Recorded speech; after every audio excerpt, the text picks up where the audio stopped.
The 2011 local government elections brought to you live and clear by the SABC.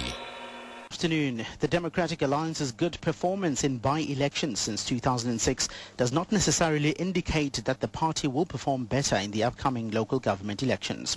Ipsos Marquinhos Murray Harris says the voting patterns during by-elections are completely different from the local government elections. She says during by-elections, parties have got enough time to focus on specific issues that affect a particular ward. The voting patterns in a by-election is quite often not the same as in a national election. And secondly, the issues in a by-election are very different. They are far more detached than a national election tend to focus on national issues. A political analyst says so-called cabriolet toilets have become a powerful symbol of failed service delivery ahead of the local government elections on Wednesday. The unenclosed or open toilets have been named as cabriolets on some social networking sites. The head of the Political Information and Monitoring Service at IDASA, Judith February, says the saga has exposed the root of voters' discontent with service delivery. Meanwhile, the director of the Center for African Renaissance Studies at the University of South Africa, Professor Shadrack Guto, says all societies need to be governed effectively. You must have a system of choosing leadership, and political parties are the organizations for purposes of electing people. So because of that, I think that it is very, very important to underline the fact that, yes, we do need political parties, but political parties, we now need to focus on leadership. Home Affairs Minister Nkosazana Dlamini-Zuma has appealed to voters to turn out in large numbers to cast their ballots. She says if they do so, democracy will be alive and well. Dlamini-Zuma was speaking at her voting station in Newlands this morning where she cast her vote. She also called on potential voters who applied for identity documents but who are not yet in possession of their IDs to collect them from Home Affairs offices.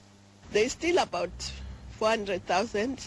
But I'm sure the number is getting less as we distribute the IDs as people come and fetch them. But we would like to encourage as many people who know they applied for an ID to collect them, because this is their chance to go and vote. Former President Thabo Mbeki has cast his special vote at the Holy Family College in Killarney, north of Johannesburg. He was accompanied by IEC chairperson Brigalia Bam. Mbeki is one of the 5 people who've applied for a special vote at the centre. He's urged all South Africans to come out in their numbers on Wednesday to cast their votes. I think all of us should really come out to carry out our civic duties and vote. I was very glad that the IEC allowed me the special vote, because I have to leave today. I have to leave the country today to go to Sudan via Togo. I really think that all of us should go out to vote. You know, a local government is very important. It's a very important sphere of government.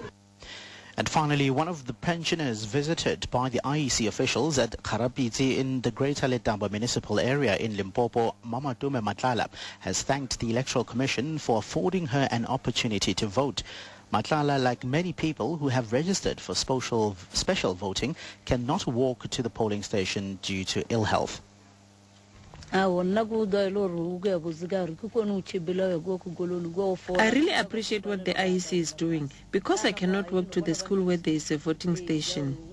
We registered previously after they've told us to register for special voting. Because I cannot make it due to station and I cannot stand on the line.